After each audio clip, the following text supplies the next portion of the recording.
సంఖ్యాకాండం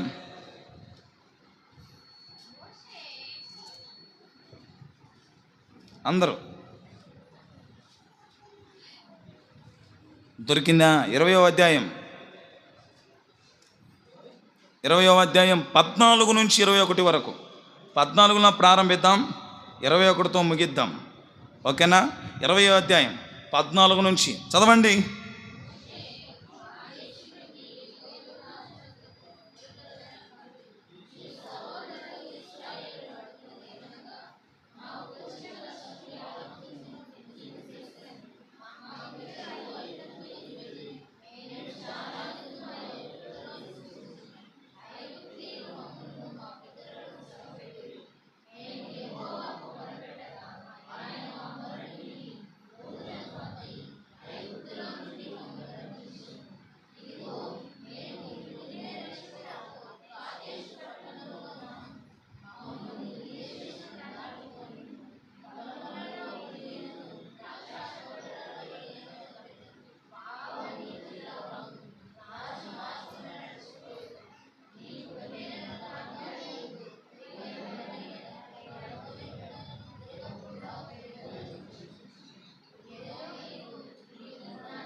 చాలు, విన్నారా? చదివారా? Okay, done, clear. మీకు ఇప్పుడు నేను వివరిస్తాను, జాగ్రత్తగానండి. ఐగుప్తు నుంచి ఇశ్రాయేలు ప్రజలు బయలుదేరారు కానాకు. దేవుడే ఇశ్రాయేలు ప్రజలను మోషే ద్వారా ఐగుప్తుల నుంచి బయటికి తీసుకొచ్చి కానాకు నడిపిస్తున్నాడు. కానా అంటే నేడు యెరూషలేము. కానాకు నడిపిస్తున్నప్పుడు మార్గంలో దాదాపుగా వాళ్ళు ఎన్ని సంవత్సరాలు వాళ్ళు ప్రయాణం చేశారు చెప్పండి? 40 సంవత్సరాలు వాళ్ళు ఐగుప్తు నుంచి కానాకు ప్రయాణం చేశారు. వాళ్ళ ప్రయాణంలో ఎదోము దేశం అడ్డొచ్చింది. మీరు చదివిన లేఖనాలే చెప్తున్నాను. ఎదోము దేశము గుండా వారు కానాకు వెళ్ళాలి. ఐగుప్తు నుంచి బయలుదేరారు.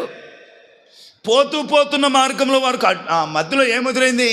ఎదోము దేశం ఎదురైంది. ఇందాక మనం చదువుకున్నామే, దేవుడే ఏశావు సంతతికి ఏశావు సంతతికి శేయీరు మన్యపు భూమిని స్వాస్థ్యంగా ఇచ్చాడని. ఆ భూమికున్న వాళ్ళు ఎక్కడికి వెళ్ళాలంటే కానాకి వెళ్ళాలి. కానాలకు వాళ్ళు వెళ్ళాలి. ఇప్పుడు కొండాపురం రోడ్డు కలుసుకోవాలంటే తెల్లపాడుకుండా వెళ్ళాలి. రోడ్డు మార్గంలో మొదన్నో డైరెక్టర్ గారు అడ్డుపడి నేను బానీనంటే ఎట్ట కుదురుతుంది? కత్తులు తీసుకొని వచ్చి నేను బానీనంటే. అప్పుడు మా అక్కని టీచర్ కొట్టేశాడంట. మా పెద్ద ఊరైనా ఒక ఆయన ఉండేవాడు. మా పెద్దమ్మ కూతుర్ని టీచర్ కొట్టాడు, సార్ కొట్టాడు. కొట్టినందుకు మా అక్క ఏడ్చుకుంటూ ఇంటికి వచ్చింది. సార్ కొట్టాడు నన్ను, సార్ కొట్టాడు అని ఓ నేర్చేసింది. మా జేజిని మీరు అందరూ చూసి ఉంటారు చాలామంది మీలో. ఒక్కకేసుకొని నరకైనకైనా పోతున్న దాన్ని అయితే వదలన్నదే ఆ మహాతల్లి. ఆ మహాతల్లి ఏం చేసిందంటే, మా పిల్లని నువ్వు కొడతావని రోకల బండి ఎత్తుకొని రోడ్డుకి అట్ట నిలబడింది. ఆ కాలంలో సార్లకు బైకులు లేవు, బండులు లేవు, కారులు లేవు, సైకిళ్ళు. రోడ్డు కట్టడం నిలబడింది. 3:30కి వస్తుంది సార్ స్కూల్ అయిపోయి బండి వేసుకొని. 3 గంటల స్కూల్ వెళ్తానని మా అక్క వచ్చి ఇంట్లో చెప్పేసింది. ఆ వార్తలన్నీ చూపించేసింది. దాంతో మా జేజీ ఆ రోకల బండి ఒకటి పట్టుకొని నిలబడిన రోడ్లో, రావాలా వేసేస్తా, ఆడున్నప్పుడే మా సారు ఆడున్నప్పుడే మా జేజీ ఇటు పట్టుకున్నదంట రోకల బండ. మా సారు ఆమె చూసి బండి దిగి, అదే సైకిల్ దిగి నడుచుకుంటూ వచ్చి ఆ నుంచే మాట్లాడుతున్నాడంట. ఏంటమ్మా అని, మా పిల్లని విట్నా బాధేది, నీ అంతు తేలుస్తా, నీ తాట తీస్తానే ఆయన మీదకి గొడవకి వెళ్ళిపోయింది. ఆయన ఇంక వేరే మార్గం లేదు ఆయనకి, పోతే ఆ మార్గానే పోవాలి, అదొక్కటే మార్గం, ఆ మార్గానే పోవాలి. అడ్డం నిలబడితే ఇంకా ఆయన ఆమె తగు పెట్టుకొని వాదించి నలుగురు వచ్చి అడ్డం తీసేంతవరకు ఆయన అక్కడ నిలబడిపోయాడు. నేను ఎందుకు ఈ మాట చెప్పానంటే, ఎదోములో నుంచి, ఐగుప్తుల నుంచి బయలుదేరారు ఇశ్రాయేలీలు. వాళ్ళు కానాకి వెళ్ళాలి. కానాకి వెళ్ళాలంటే మధ్యలో ఎదోము దేశాన్ని దాటుకొని పోవాలి. మోషే ఏం చేశాడంటే ఎదోము రాజు దగ్గరికి కొంతమందిని పంపించాడు. ఏమని చెప్పి పంపించాడు? నేను, నా దేశము ఒకప్పుడు ఐగుప్తు దేశంలో బానిసలుగా నలిగిపోయాము, మ్రగ్గిపోయాము, అల్లల్లాడిపోయాము, మేము మొర్రపెట్టాము, దేవుడు మా ప్రార్థన ఆలకించాడు, మమ్మల్ని ఐగుప్తు బానిసత్వంలో నుంచి మమ్మల్ని విడిపించాడు, ఇప్పుడు మేము కానాకు దేవుడు మమ్మల్ని వెళ్ళమన్నాడు, మేము కానాకి వెళ్తున్నాము. అయితే మార్గం మధ్యలో నీ దేశం గుండా పోవాల్సి వస్తుంది, నీ భూభాగం కింద గుండా పోవాల్సి వస్తుంది. నీ భూభాగంలో నీళ్ళు ముట్టుకోము, పొలాల్లోకి వెళ్ళము, మీ పశువులేవి ముట్టుకోము, మీ పొలాల్లోకి మేము రాము, మీ నీళ్లు మేము త్రాగము, ఒకవేళ మేము త్రాగినా కూడా రోకలిస్తాము, మేము కాలినడకనే వెళ్తాము, కొంచెం మాకు నువ్వు సహకరిస్తావా అని అడిగాడు మోషే. దానికి ఎదోము రాజు ఏమన్నాడంటే, మీరు పోవడానికి వీలే లేదు, మీరు పోవడానికి వీలే లేదు అని ఒక బ్యాచ్ని, ఒక బృందాన్ని, వాళ్ళ సైన్యాన్ని వేసుకొని మీకు ఎదురొచ్చేసాడంట. అదే మనం చదువుకున్న లేఖనం. ఇప్పుడు మనం చదువుకున్నాం కదా 20వ అధ్యాయం 14, 21 నుంచి. అదే మనం ఇప్పుడు నేను చెప్పిన ఆ భాగమంతా అదే. వీళ్ళు ఏం చేశాడు? ఎదోమీలు నీవు నా దేశం గుండా, 18 వచ్చిన చదువుతున్నా, 20:18. ఎదోమీలు నీవు నా దేశంలో పడి వెళ్ళకూడదు, నేను ఖడ్గముతో నీకు ఎదురుగా వచ్చేదను సుమి. నువ్వు నా దేశం గుండా వెళ్ళడానికి వీల్లేదు, వచ్చావనుకో ఖడ్గం ఎత్తుకొని నీకు ఎదురు పడతానంటాను. రాజా మార్గమునే మేము వెళుతాము, నేను నా పశువులను నీ నీళ్లు త్రాగిన ఎడల వాటికి విలువనిచ్చేదము, అదే డబ్బులు ఇచ్చేదము అని అడిగినా కూడా అతను ఏమన్నాడు? మా దేశంలోనికి నువ్వు రాకూడదు, వస్తే నీకు ఎదురవుతా నేను, వస్తే నీతో యుద్ధం చేస్తా నేను. ఒకవేళ యుద్ధం అంటూ కూడా చేస్తే ఎదోమీయులను కొట్టుడు కొట్టగలిగిన సామర్థ్యత ఇశ్రాయేలు దగ్గర ఉంది. ఏ కోణంలో కూడా ఎదోమీయులు ఇశ్రాయేలుల ముందుట నిలబడలేరు. ఎందుకంటే ఆల్రెడీ అనేక దేశాలను జయించుకొని వస్తున్నారు వాళ్ళు. వాళ్ళ పక్షాన దేవుడు విజయాలు ఇచ్చి వాళ్ళని నడిపిస్తున్నాడు. వాళ్ళ వెనకల దేవుడు వాళ్ళని ముందుకు వెనకల దేవుడు యుద్ధాలు చేస్తున్నాడు వాళ్ళ శత్రువులతో. అందుకని విజయ పరంపరలో వాళ్ళు ముందుకు నడుస్తున్నారు. మధ్యలో కాస్త దావియండి అయ్యా, మౌనంగా రాజా మార్గంలో మేము వెళ్ళిపోతామంటే వారు అంగీకరించలా, వారు లోబడలా, వాళ్ళు సహకరించలా, తిరస్కరించారు. యుద్ధం చేస్తామన్నారు, ఖడ్గాలు పట్టుకొని వస్తామన్నారు. ఒరే నాయనా, మీతో నాకెందుకనే, మీరు మీతో మాకెందుకని చెప్పి మోషే ఏం చేస్తాడంటే మరొక త్రావు తీసుకొని అలా తిరుక్కొని వేరే మార్గం గుండా వెళ్ళిపోతాడు. నేను ఇక్కడ చెప్పదలిచిన మాట ఏంటంటే, ఈ ఎదోమీల మనస్తత్వం ఎలాంటిది అంటే, కానా అనేది పరలోకానికి సంబంధించింది. కానా అంటే పరలోకం, సాదృశ్య రూపం చెప్తున్నా.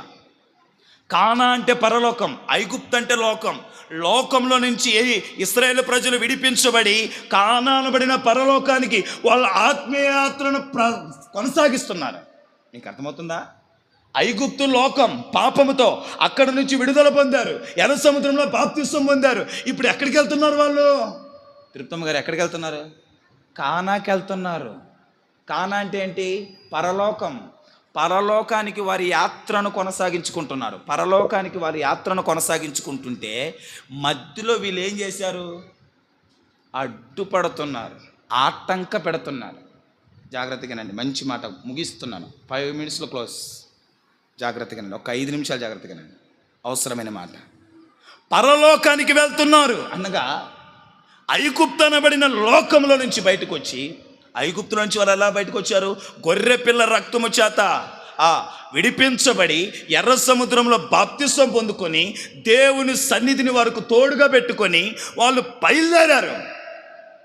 లోకంలో నుంచి విడిపించబడి పరలోకానికి వాళ్ళ యాత్ర కొనసాగించుకుంటుంటే మధ్యలో వాళ్ళకు అడ్డుగా నిలబడిన వాళ్ళే ఏదో మీన్ వెళ్ళడానికి వీల్లేదు, పోవడానికి వీల్లేదు, అడ్డుపడుతున్నారు, ఆటంక పెడుతున్నారు, ఆపేస్తున్నారు. చెప్తున్నాను జాగ్రత్తగా. నేను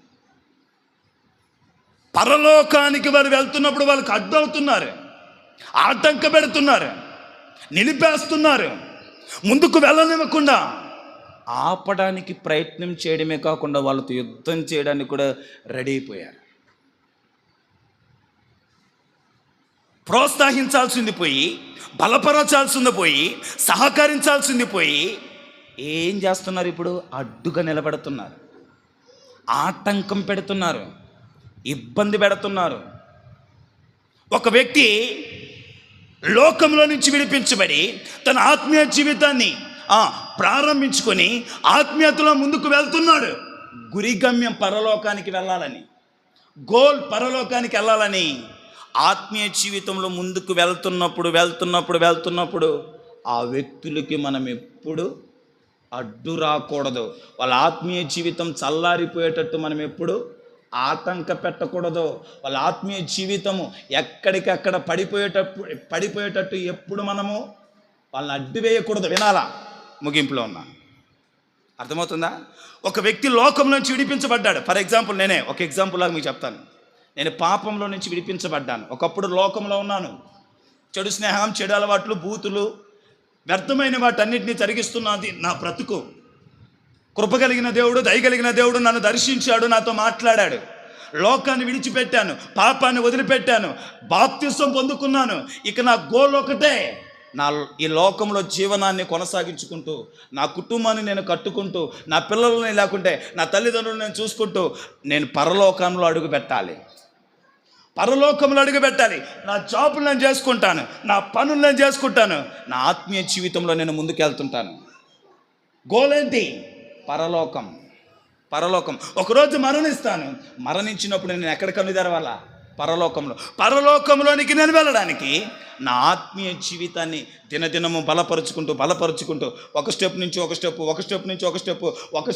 స్టెప్ వేసుకుంటూ వెళ్తాను. ఆత్మీయతలో మెరుగుపడుతూ, ఆత్మీయతలో బలపడుతూ, పరలోకమే నా గోల్ అన్నట్టు, పరలోకానికి నేను వెళ్ళాలన్నట్టు నా ఆత్మీయ జీవితాన్ని ఒక స్టెప్ నుంచి ఒక స్టెప్ అడుగులు వేసుకుంటూ వెళ్తున్నప్పుడు ఎవరైనా ఒకళ్ళు వచ్చి నా ఆత్మీయ జీవితంలో ఎదుగుతూ బలపడుతూ ముందుకు పోతున్న నాకు అడ్డైపోతే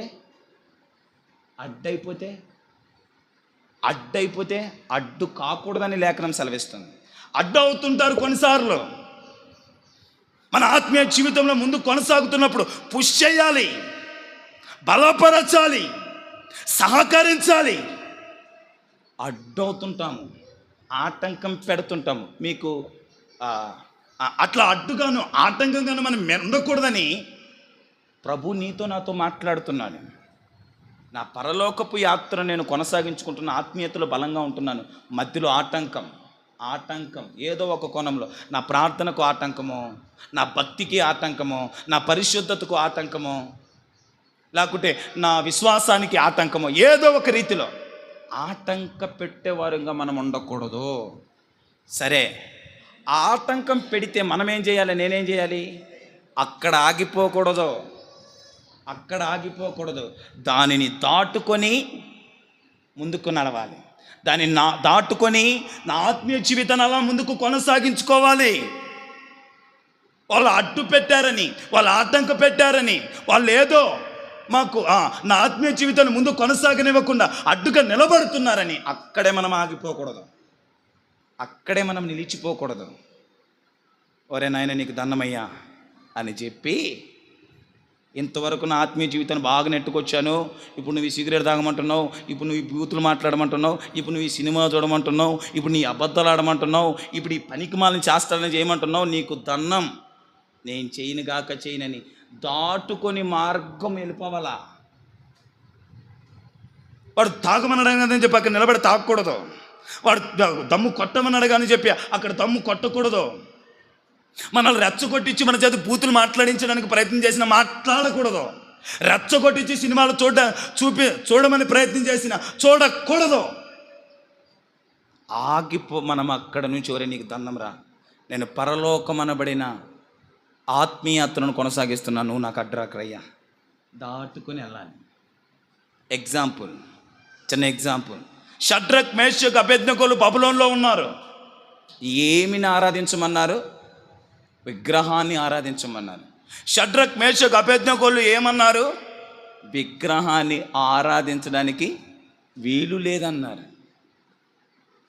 వీలు లేదని ముందుకు కొనసాగారే తప్ప ఆరాధిస్తామని చెప్పి అక్కడ ఆగిపోలా. అర్థమవుతుందా? ఆరాధిస్తామని చెప్పి అక్కడ ఆగిపోలా. కొంతమంది ప్లాన్ ఏంటి? షడ్రక్ మేషక్ అబేద్నెగోల ఆత్మీయ జీవితాన్ని ఆపివేయాలని. జాగ్రత్తగా నేను ముగింపులో ఉన్నాను. షడ్రక్ మేషక్ అబేద్నెగోల ఆత్మీయ జీవితం ఆగిపోవాలి. ప్లాన్, దాని వెనకాల అపవాది ప్లాన్, సాతానుగాడు ప్లాన్. అది మనుషుల ప్లాన్ కాదు, అది సాతానుగాడు కుట్ర, సాతానుగాడు ప్లాన్. వీడు ఆత్మీయ జీవితంలో బలపడుతున్నాడు, వీడు ఆత్మీయ జీవితంలో ఎదుగుతున్నాడు, ఇప్పుడు ఆత్మీయ జీవితంలో వృద్ధి చెందుతున్నాడు. ఎల్లనీయకూడదో, ఎదగనీయకూడదో, ఎవరినో ఒకరిని రెచ్చగొడతాడో, ఎవరినో ఒకరిని రేపుతాడు. వాడు ఆత్మీయ జీవితానికి అడ్డం పడు, వాడి భక్తి జీవితానికి అడ్డం పడు, వాడి విశ్వాస జీవితానికి అడ్డం పడని సాతానుగాడు సమకూర్చి అడ్డం పెట్టడానికి ప్రయత్నిస్తాడు. షడ్రక్ మేషక్ అబేద్నెగోల వల్ల మనం అక్కడ ఆగిపోకూడదు. వాళ్ళలాగా మనం ఆగిపోకుండా ఎలా చేయాలి? ఎలా ముందుకెళ్ళాలి. దానియేలు, ముగిస్తున్నాను. దానియేలు ఎలాంటి వాడు? ప్రార్థన చేయకూడదని ఒక పెద్ద కుట్ర పన్నారు. ప్రార్థన చేస్తే సింహాల బోన్లో వేస్తామన్నారు. ప్రార్థన చేస్తే సింహాల బోన్లో వేస్తామన్నారు. దానియేలు ప్రార్థన ఆపాడా? చెప్పరేంటి? ప్రార్థన ఆపలా. ప్రాణాలు పోయినా పర్వాలేదు, సింహం బోన్లో వేసుకుంటానన్నా పర్వాలేదు. యథావిధిగా బైబిల్లో ఉన్న లేఖనం, యథావిధిగా ముమ్మారు మరల యెరూషలేము తట్టు తిరిగి ప్రార్థన చేస్తున్నాడంట. ఆపడానికి ప్రయత్నం చేసిన వాళ్ళని షడ్రక్ మేషకును ఆపలేకపోయారు, దానియేలును ఆపలేకపోయారు. ఆపడానికి ఎన్నో ప్రయత్నాలు జరుగుతుంటాయి. జాగ్రత్తగా నండి, మాట ముగింపులో ఉన్నాను. మన ఆత్మీయ జీవితాన్ని ఆపడానికి ప్రయత్నాలు జరుగుతుంటాయి. మన ఆత్మీయ జీవితాన్ని బలహీనపరచడానికి ప్రయత్నాలు జరుగుతుంటాయి. మన ఆత్మీయ జీవితంలో నుంచి వెనక్కి లాగడానికి ప్రయత్నాలు జరుగుతుంటాయి. ప్రయత్నాలు జరిగిస్తున్నది ఎవరో? అది గుర్తుపెట్టుకోండి. ప్రయత్నాలు జరిగిస్తున్నది ఎవరో? మనం ఆత్మీయంగా ఎదుగుతుంటే వాడికి నచ్చునా, వాడికి మెచ్చునా, వాడు హత్తుకునునా, నా ప్రియ తమ్ముడా కుమారుడన్నా? ఆత్మీయ జీవితంలో మనం ఎదుగుతుంటే వాడి కడుపు మంట, వాడికి నిద్ర ఉండదు, వీడు వెళ్ళిపోతాడేమో పరలోకం. ఇలాంటి ఆత్మీయ జీవితాన్ని చేసుకుని పరలోకాన్ని వెళ్ళిపోతాడేమో. ఎట్లాగైనా వీళ్ళని త్రిప్పేయాలి, ఎలాగైనా వీళ్ళని మార్చేయాలి, ఎలాగైనా వీళ్ళు ఆలోచన విధానం మార్చాలి, పాపంలో పడేయాలి, అపవిత్రతలో పడేయాలి, దుష్టత్వం వైపు మళ్ళించాలి. ఇది సాతానుగాడి ప్లాన్. అలాంటప్పుడు వాడు ఎవరిని వాడతాడు? మనుషులను వాడతాడు. వాళ్ళకి అడ్డుపడు, వాళ్ళకి ఆటంకం పెట్టు, వాళ్ళ ఆత్మీయ జీవితం ఆగిపెట్టడు చేయి. సాతాను ప్లాన్. ఓ అన్న వచ్చాడు నా దగ్గరికి మొన్న, ముగిస్తున్నాను, చాలా అవసరం కనుక చెప్తున్నాను. మొన్న ఒక అన్న వచ్చాడు, మాధురి అక్కల ఇంటికాడ ఉన్నాం. అన్న వచ్చి ఏంటన్నా పెళ్లి విషయం గురించి అన్నాడు. అన్న నాతో అన్నమాట, 100% ఎవరు వస్తారో, ఏం ఆపుతారో ప్రయత్నం చేయండి, నేను డీజే పెట్టిస్తానన్నాడు. ఎవరు ఆపుతారో మీరు అనుకున్నట్టు రాజేష్ అన్న కాదు, ఆ అన్న నేను పెట్టిననే చెప్పాను. నాకు వాళ్ళు పెట్టనని చెప్పారు, పెట్టిమని చెప్పారు. పెట్టిస్తే నేను బాప్తిసం కూడా ఈయనని చెప్పాను. పెట్టిస్తే బాప్తిసం ఇవ్వడమే కాదు, నేనే అడ్డైపోతానని చెప్పాను. అందరి పక్షాన్ని నేను నిలబడతానన్నాను. అంతే కదా? ఎప్పుడు మీరు చెప్పినట్టు వినాలా, అప్పుడప్పుడు నేను చెప్పినట్టుగా వినాలా లేదా? పెట్టిస్తే నేనే అడ్డవుతా, నేనే ఆటంకం అవుతా, నేనే దాన్ని నిలబెడతా, నీకు బాప్తిసం ఈయనన్నా అని చెప్పాను. ఆ తర్వాత వాళ్ళు డీజే అవసరం లేదు, వద్దు అనుకున్నారు. ఆ తర్వాత డిస్కషన్ జరుగుతుంది. ఒక బ్రదర్ వచ్చాడు, ఒక యవనస్తుడు, పేరు చెప్పనులే, మళ్ళీ బ్రదర్ ఇంకా రక్షణ లేదు, మౌర్మస్ మళ్ళీ బాధపడతాడు, మనందరికి సుపరిచితుడే. మీరు ఊర్లోకి వెళ్ళాక అర్థమైపోద్ది ఆ బ్రదర్ ఎవరు. మైక్ ద్వారా వింటుంటే ఆ బ్రదర్కి అర్థమైపోద్ది.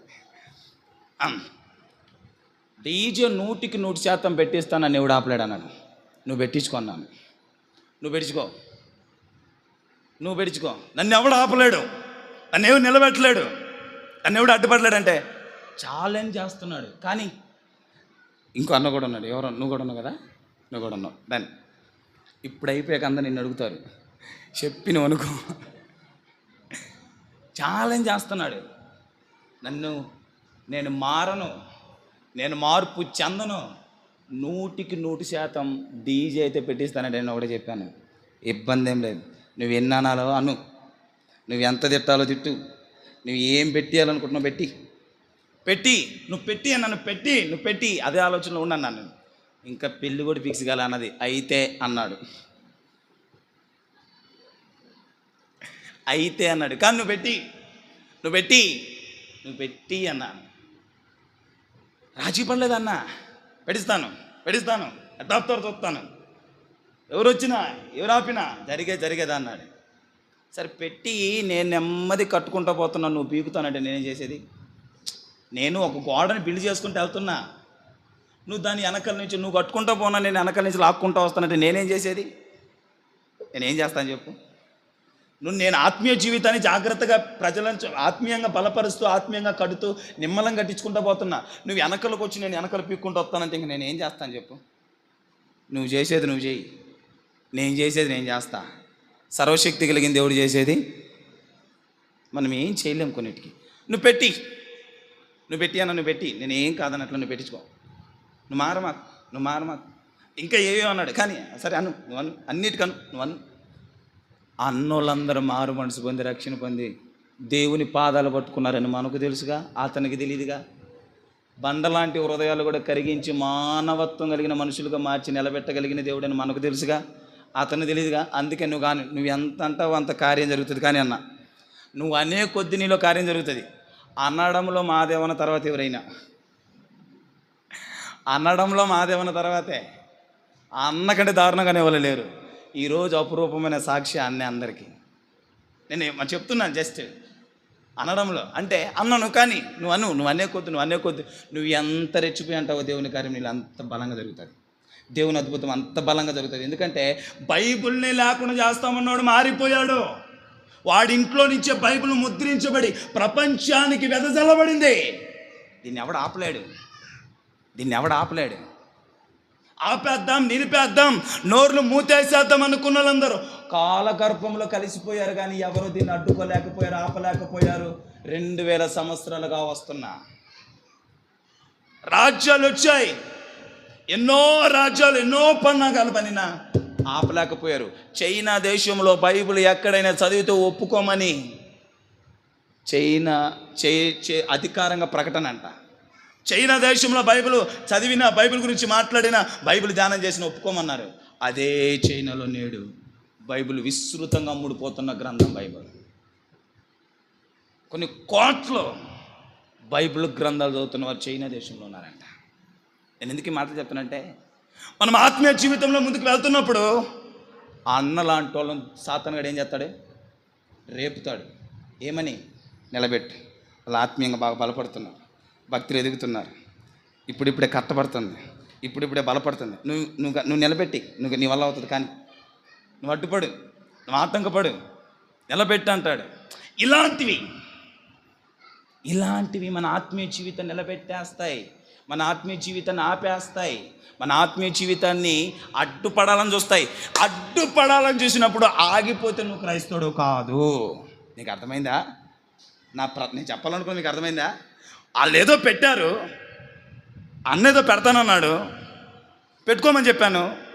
పెట్టినప్పుడు దానిని బట్టి అక్కడ త్రాగి తందనాలాడుతూ నాట్యాలు చెందుతూ కాలువలో పడుతున్నాడు అర్థం కాదు, మురికి కాలువ అర్థం కాదు, అది తొట్టు అర్థం కాదు, అది పశువులు తొట్టు అర్థం కాకుండా ఏడబడితే లేస్తా పడతా దిక్కు తెలియని స్థితిలో వాళ్ళుంటూ ఇలాంటివన్నీ జరిగిస్తుంటారు, ఇలాంటివన్నీ చేస్తుంటారు. ఇలాంటివన్నింటినీ అక్కడ జరిగిస్తున్నప్పుడు, అవన్నీ చేస్తున్నప్పుడు నువ్వు కూడా అక్కడికి ఆకర్షితుడి అయిపోయి అక్కడ నిలబడినా సోబరో ఒక స్టెప్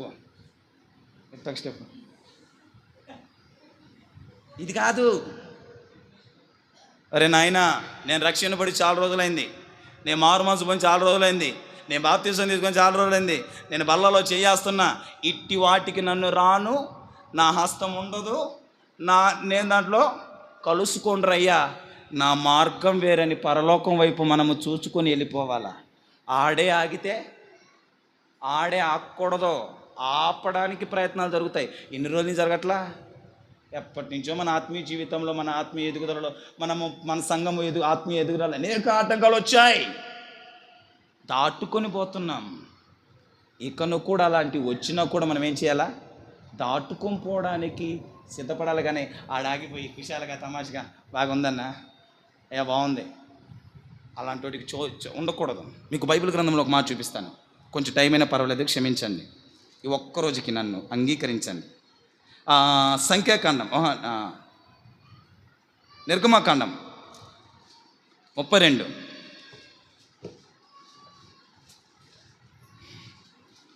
నిర్గమకాండం చూడండి. ఏం చేస్తున్నారు అక్కడ ప్రజలు? ఒక మాట మీకు చూపిస్తాను. 7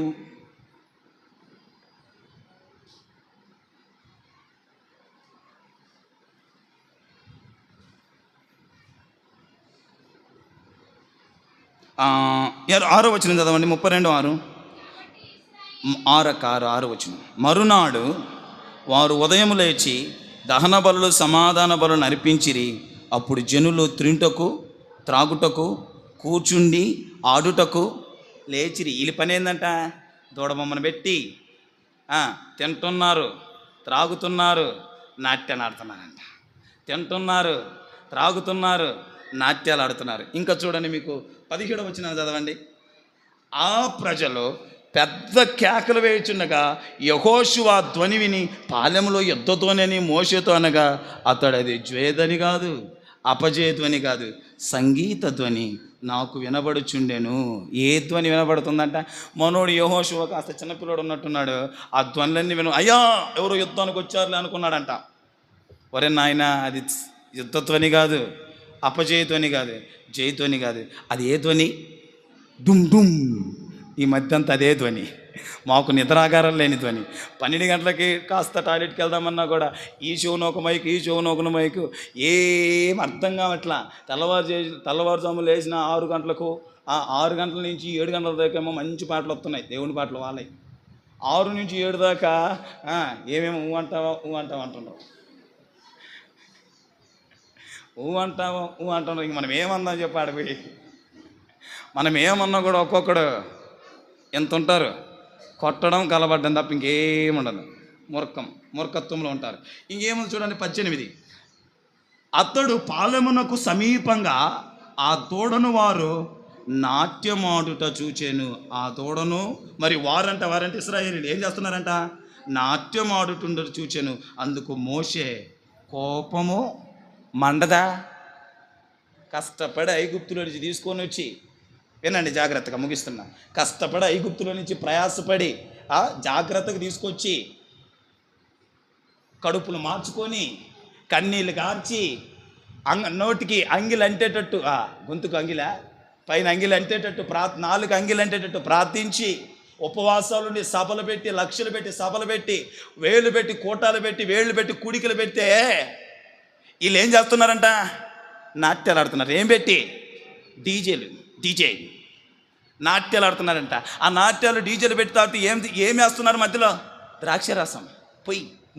నువ్వు పోయడం, నాట్యాలు ఆడదాం, నాట్యాలు ఆడదాం. మోషేకి ఏం మండింది? మండద్ది. పాస్టర్ గారు కోపగించుకుంటున్నారు. మరి రాదా? నీకేం తెలుసు? నా ప్రసవం నీకేం తెలుసు?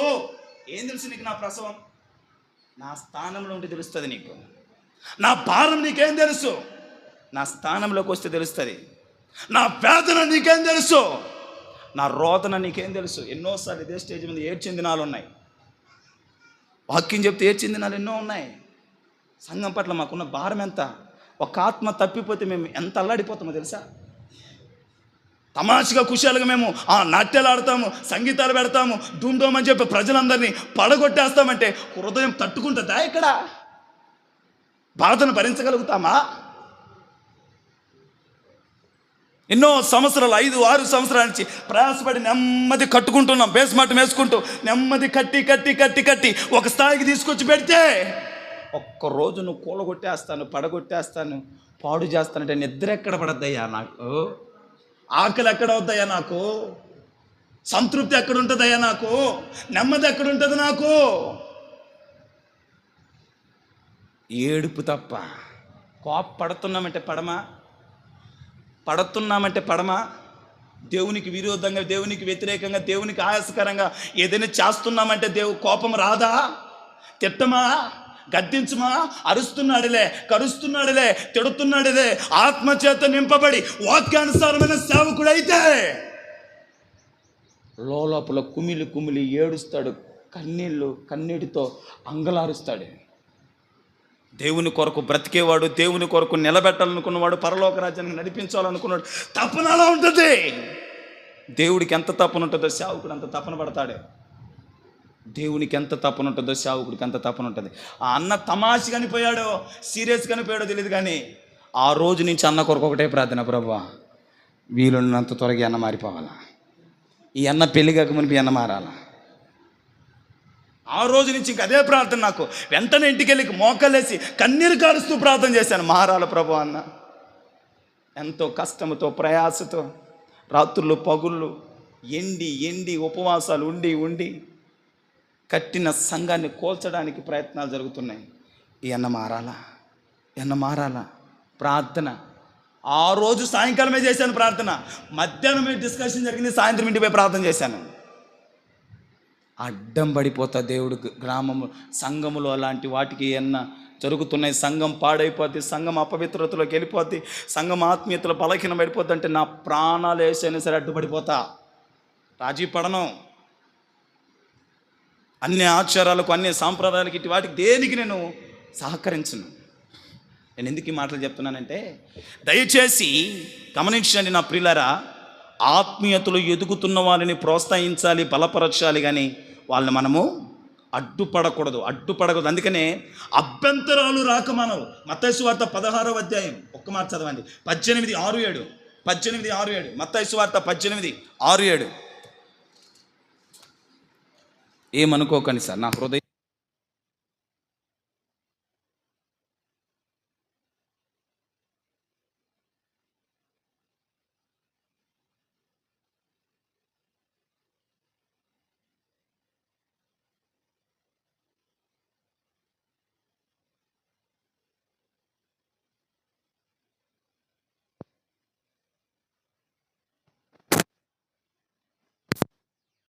నా యందు విశ్వాసం ఉంచేవాడిని ఎవరైనా అభ్యంతరపరచిన ఎడలవాడంట తలకి తిరగట్రాయి పెట్టుకొని ఎక్కువ మిక్కిలు లోతైన సముద్రంలో పడటం మేలంట.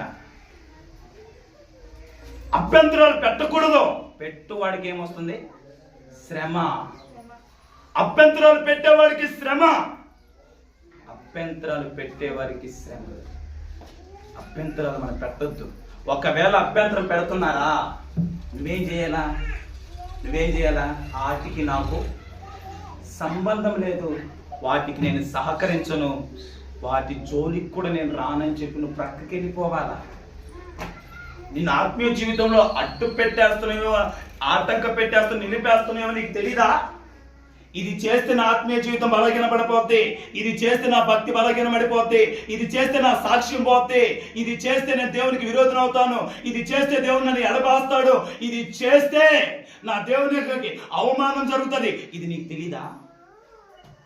తెలియనంత పసిపిల్లలా, తెలియనంత పసి ఆత్మీయ జీవితాన్ని కలిగి ఉన్నవారా? ఏది కీడో ఏది చెడో తెలీదా? హెబ్రీ పత్రికలో ఉంది. దీని గురించే బలమైన ఆహారం తినగలిగిన వాళ్ళు మీరు, ఏది చెడో ఏది కీడో వివేచించగలిగిన వాళ్ళు మీరు.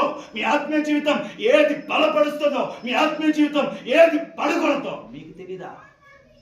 ఆత్మీయ జీవితాన్ని బలహీనపరిచి దేవునికి దూరం తీసుకెళ్లిపోయే, పరలోక రాజ్యానికి ముందుకు నడవనివ్వకుండా మనల్ని ఆపేసి అడ్డు పెట్టే వాటికి మనమేమవ్వాలా? దూరం ఉండాలా. ఒకవేళ అన్నే పెడితే 2 చెవుల్లో చేతులు పెట్టుకొని, ఇంటికి కడియాలు పెట్టుకొని ఇంట్లో ప్రశాంతంగా నిద్రపోవాలి. పెట్టాడు కదా మేము కూడా వెళ్తామంటే కుదరదు. ఆ అన్న గురించి చెప్తుంది. ఫ్లోలో పేరు వచ్చేస్తాను. ఆ అన్న గురించి చెప్తున్నాను. నా ప్రియమైనటువంటి వాళ్ళారా, ఆలోచించండి. ఆత్మీయ జీవితానికి ఏదో మీరు ఎలాంటి వాళ్ళంటే అడ్డుపడేవాళ్ళు, అడ్డుపడతారు వీళ్ళు. మన ఆత్మీయ జీవితం ఎదగనివ్వకుండా, ఆత్మీయ జీవితంలో ముందుకు అడుగు వేయనివ్వకుండా, ఆత్మీయ జీవితంలో బలపడనివ్వకుండా వీళ్ళు ఏం చేస్తారు? అడ్డుపడతారు. అడ్డుపడిన వాళ్ళకి శ్రమ, వాళ్ళ గురించి దేవుడు చూసుకుంటాడు. నువ్వు వాళ్ళ గురించి ఆలోచించిన అవసరం లేదు. నువ్వేం చేయాలా? నీ ఆత్మీయ జీవితాన్ని అక్కడ ఆపకూడదు, నిలపకూడదు, అక్కడే నిలబడిపోకూడదు. ఇంకొక మార్గం ఉంది నీకు. ఆత్మీయ జీవితంలో ఇంకొక మార్గాన్ని తీసుకొని పరలోక గమ్యస్థానానికి వెళ్ళిపోవాలి. అక్కడ ఆపుకో, అక్కడ నిలబడకో, అక్కడే ఉండిపోమాకు. దారి ఇంకో మళ్ళించుకొని నీ ఆత్మీయ జీవితానికి ఏ అడ్డు రానివ్వకుండా నీ ఆత్మీయ జీవితం బలపడేటట్టు మరొక త్రోవ చూసుకో. అక్కడైతే ఆగమా, అక్కడైతే నిలబడిపోమా. కనుక అడ్డుపడే వాళ్ళ గురించి దేవుడు చూస్తాడు. అక్కడే ఆగిపోతే నీ గురించి కూడా దేవుడు చూస్తాడు. అక్కడ ఆకుండా నాది పరలోకం, నా గమ్యం, నా గురి వాళ్ళని బలపరిచి ఇంకా ముందుకు తీసుకెళ్తాడు. దేవునికి మహిమ కలుగును గాక. కనుక ఎదోమీయులు ఎలాంటి వారు? ఆత్మీయ జీవితంలో ఎదుగుతున్న వారికి ఏం చేస్తారు? వీళ్ళు అడ్డుపడతారు. అందుకే వీళ్ళ మీద నేను ఏం చేయదలిచాను అంటాడు దేవుడు. చొప్పు విసిరి వేయదలిచాను అంటాడు. ఎందుకు వీళ్ళ మీద నేను చొప్పు విసిరి వేయదలిచానంటే, పరలోక రాజ్యానికి రానివ్వకుండా అడ్డుపడుతున్నది వీళ్ళే. ఆత్మీయతలో ముందుకు వెళ్ళనివ్వకుండా ఆటంకు పెడుతుంది వీళ్ళే. వీళ్ళకి నేను విరోధిని, పాడు చేస్తా, నిర్జీవం చేస్తా అంటున్నాడు దేవుడు. నేను కాదు, చెప్తున్నాయి లేఖనాలు, నేను కాదు. దేవుడు విరోధి అయిపోతాడంట. అలాంటి వాళ్ళ గురించి ఆలోచించొద్దు. అలా ఆటంక పెట్టే వాళ్ళు ఎవరైనా ఉంటే వాళ్ళ గురించి మీరు ఆలోచించకండి. వాళ్ళకి దేవుడే ఏంటంట? అభ్యంతర పెట్టే వారికి శ్రమ. అలాంటోడు మెరకి తిరిగి ట్రై కట్టుకుని ఏడబడాలి బెస్ట్ అంట. అది పడ్డం బెస్ట్. అలాంటి వాళ్ళు అది కాదు. కానీ మనం అక్కడ ఆగకూడదు అన్నది నా ప్రసంగం. మన భక్తి అక్కడ ఆగిపోయేదా? మన విశ్వాసం అక్కడ ఆగిపోయేదా? అంత బలహీనమైన భక్తి పరులమా? అంత బలహీనమైన విశ్వాసులమా? వినాయక చవితులకి ఇన్ని డీజేలు పెడుతున్నాడు, ఎక్కడ పోయి వేయలేదా? నువ్వు వేసుకుంటూ వాళ్ళని వేసుకున్నావు, నువ్వెందుకు పోతావు? అంత బలహీనమైన భక్తి అనేది, అంత బలహీనమైన విశ్వాసం అనేది. అన్ని విగ్రహాలలో పూజలు జరుగుతున్నావు, నువ్వు వెళ్ళలేదుగా. అంత బలహీనమైన భక్త్యా? మనోళ్ళు వెళ్ళట్లేదు కదా ఎక్కడికి. రాము అంటే రాము. అంత బలహీనమైన భక్తి పరులు కాదు కదా మీరు. అవునా? బలహీనమైన భక్తి పరులు, బలహీనమైన విశ్వాసులు అయితే భయపడాలి. అన్యుల మధ్యలో నివసించడానికి, అన్యుల ఆచారాలు వాళ్ళు చేసిన సాంప్రదాయాలు చేయకుండా నిలబడడానికి బలవంతుడు అయితే నువ్వెందుకు భయపడతావు? నీ విశ్వాసం బలమైందైతే, నీ భక్తి బలమైందైతే, నీ ప్రార్థన బలమైందైతే ఏది కూడా నా దేవుడి నుంచి నేను ఏవి ఎడబాపలేవు. బలహీనుడు అయిపోతేనే భయపడాలా, బలహీనుడైతేనే కృంగిపోవాలి. నువ్వు బలహీనుడు అయితే నేనింత నేను భయపడాలా? మీరు బలవంతులైతే నేను కాలు మీద కాలు వేసుకొని నా సంఘం ఎంత కూడా తొనకదో, బలహీనపడదో, వెనక్కి తిరగదో. నువ్వేం చేసుకుంటూ చేసుకో. నా సంఘము బలము కలిగింది, నా ఫెయిత్ అది. నా సంఘం బలము కలిగింది, నిలబడుతుంది దేవుని కొరకు. నేను అలా ఉంటాను, మీరు అలాగ నిలబడగలిగితే. కనుక నా ప్రియులారా, ఈ మాటలు నా ప్రేమపూర్వకమైన హెచ్చరికలు జాగ్రత్తగా మనసులో పెట్టుకొని ముందుకు సాగాలని ప్రేమతో మీకు తెలియపరుస్తున్నాను. కళ్ళు మూసుకొని ప్రార్థన చేసుకోండి. క్షమించండి, పరిపూర్ణంగా నన్ను క్షమించండి. ఎవరిని బాధ పెట్టినా, లేకుంటే సమయానుకూలతను సమయానికి మించి మాట్లాడినందుకు నన్ను క్షమించండి, మన్నించండి. రేపటి దినాన్ని ఇలాంటి పొరపాట్లు ఎప్పుడు చేయను. నేను ఎప్పుడో ఒకసారి ఇలాంటి సమయాన్ని తీసుకుంటాను, అంతే. కళ్ళు మూసుకొని ప్రార్థన చేసుకుని ముగించుకున్నాను. ప్రేమ కలిగిన మా తండ్రి, ఏదో